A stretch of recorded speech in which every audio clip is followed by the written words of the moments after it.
It's election day. The votes have been cast and the ballots are being counted. Thanks for joining us here at 11 o'clock. I'm Kaylee Marintet. And I'm Jeff Smith, tracking boards of election from across the region, getting you the very latest information here on this election night. Our team of reporters is spanned out across Northwest Ohio right now. We're tracking the results of the races affecting your life, your money, your school, and your safety.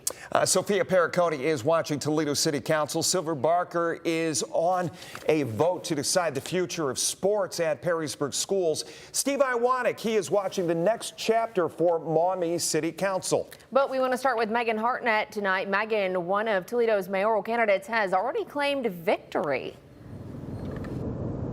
Current Mayor Wade Kapsakavich has already claimed victory earlier this evening. We're still watching those unofficial results roll in from the Lucas County Board of Elections, but most recently, with about 86% of precincts reporting, current Mayor Kapsakavich has about 60% of the vote, and independent candidate Roberto Torres has around 32%.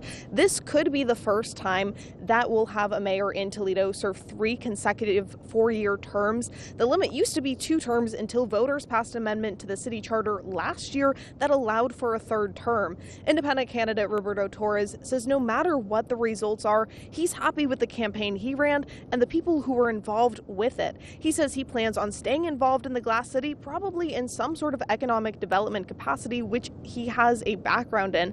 Kapsakavich says he is excited to continue the progress that he has started over the past 8 years, and he wants to continue improving public safety and bring more affordable housing to the city. Is humbling, and I take very seriously the trust that the voters have placed in me. So I'm excited for the future of Toledo. I'm excited that the citizens embraced my vision of moving forward, and now I'm ready to get to the office tomorrow and continue the work to make Toledo the best place it could possibly be. So very thankful for the support and validation that the voters gave us tonight.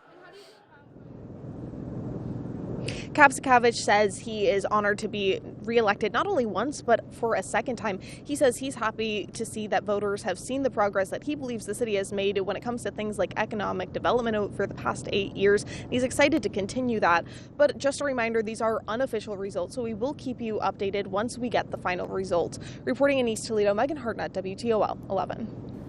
Well, voters in Toledo are deciding who fills 6 at-large seats on City Council. 11 candidates are in the running for the new 4-year terms, including 5 incumbents hoping to keep their spots. Sophia Perricone joins us live tonight with the latest. Sophia, you spoke with some of the candidates. How are they feeling tonight?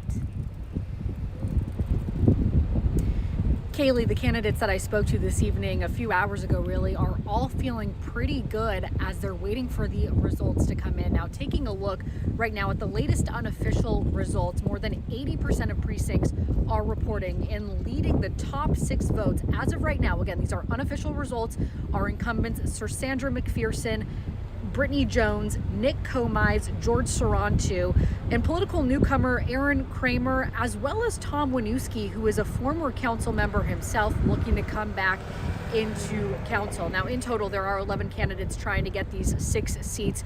12 candidates initially entered the race, but Carrie Hartman dropped out. Her name was on the ballot, but votes for her are not being counted. One of those names hoping to land a win is Ed Bazinski. It's a name many people might recognize as a local business owner.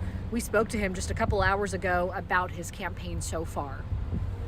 And whatever the results are, we all still love the city of Toledo, as I do, and I'm okay with whatever. I didn't do this. I did this to do something, not be someone. I have said that throughout the campaign, and let's see what happens. A lot of the candidates I have spoken to over the past few months tell me that reducing crime and cleaning up blight are some of their biggest priorities. I also spoke with voters earlier this afternoon. They said those are issues that they care about, but they also told me they do want to see some new faces and new ideas. Reporting live in downtown Toledo, Sophia Perricone, WTOL 11. Sophia, thank you. As we continue our team coverage of this election night, one of the biggest watched races in Wood County, Perrysburg Schools had an emergency fund on the ballot this year. Our Silver Barker, she's been tracking this story for us tonight. Joins us live from Perrysburg, right outside of Sidelines. Talk to us about the response tonight. It looks like it's going to be a green thumb up. Yeah, Jeff, that's right. A green thumb for sure. At 100% precincts reporting, 66% have voted yes to the levy. Now, that's an annual $11 million emergency levy from Perrysburg School District that's on the ballot. The district says it would generate that funding over the next 5 years. Now, back in July, the school board approved a proposal for a $7.83 mil tax levy to make it happen. The school board says if this did fail tonight, all sports extracurriculars would be eliminated at the junior high and high school. Perrysburg Interim Superintendent Dr. Katie Ansett says she knew the community, however, would come through tonight. Thank you.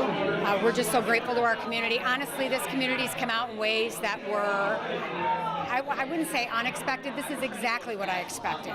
This is why I came back. It's because I knew what this community was about.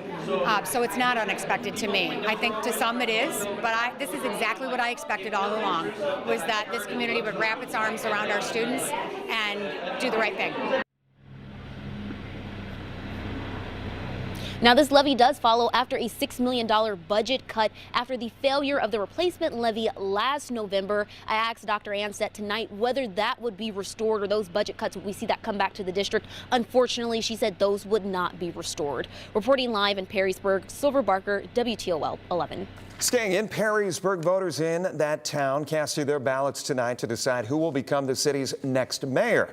City Councilman Mark Weber and Aaron Harder, they were facing off. Current Mayor Tom Mackin is term limited, meaning a new leader had to come in. So let's take a look at the results. Once again, unofficial tonight, but almost 3-1. Mark Weber is moving on, will become the next mayor of Perrysburg. Meanwhile, in Oregon, voters casting their ballots tonight for mayor as well. Incumbent Michael Safarian, who has held that position since 2009, was seeking another term. However, he was facing City Council member Stephen Solander, and right now, as you see, Solander leading substantially tonight. Once again, unofficial results, and all precincts have not reported in yet. Kaylee?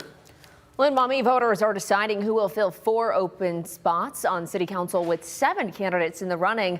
The election follows a turbulent year in city politics after neighbors launched a recall effort to remove the mayor and 6 city council members, a move that was ultimately blocked by the Ohio Supreme Court. Steve Iwanek joins us live in Mommy tonight. Steve, how are the candidates feeling after you spoke with them? Well, Kaylee, I got a chance to speak with every single candidate, and all of them said that they felt that they had a lot of optimism no matter what would happen tonight. A majority of those candidates were from that, you mentioned, that recall effort, and they said that no matter what, even if they'd win or lose, they felt like positive change was coming to Maumee. Now, I want to direct you to where the results look at right now. 86% of precincts are reporting, and I want you to focus on that 4th spot there. We see Chelsea says Scott Sun and Isaiah Gonzalez looking strong early, but it's that 4th spot. Dave Peppelmeyer and Andrew Hughey, just about 0.1% separating these two, just about 12 votes separating as we have those unofficial results in so far. 86% of those precincts reporting. We'll be keeping an eye on that one as those results come in the near future. Now, at least 2 new faces were going to be joining council after this race. You may be asking why. Well, the 4 seats open belong to council members John Fiskus, Phil Leinbach, Margot Puffenberger, and Josh Harris. Harris and Puffenberger are not running again. Chelsea Ziss, she's also on council after taking over for Scott Noonan, who resigned back in July. She's running, and if elected, would earn a 4-year term, and then council would appoint a new member later on.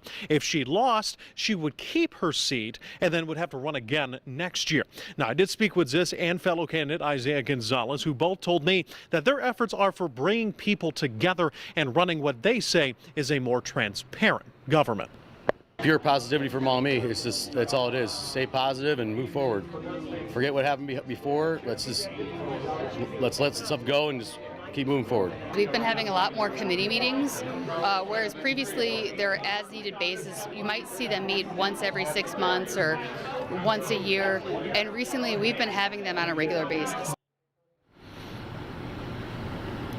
So once again, these results so far that we have into our newsroom are not official yet, and we don't have all the precincts, but we are keeping a close eye on that 4th council seat. Dave Peppelmeyer, Andrew Huke, just 0.1% separating those two, and what should be a heated, close election. Fitting for what has been a heated year here in the city of Maumee. Here in Maumee, Steve Iwanek, WTOL 11. Steve, thanks. We continue to track the very latest election results all night here on WTOL 11. For real-time links to our results online, all you got to do is text the word RESULT to 419-248-1100. That's RESULT to the number listed right there on your screen.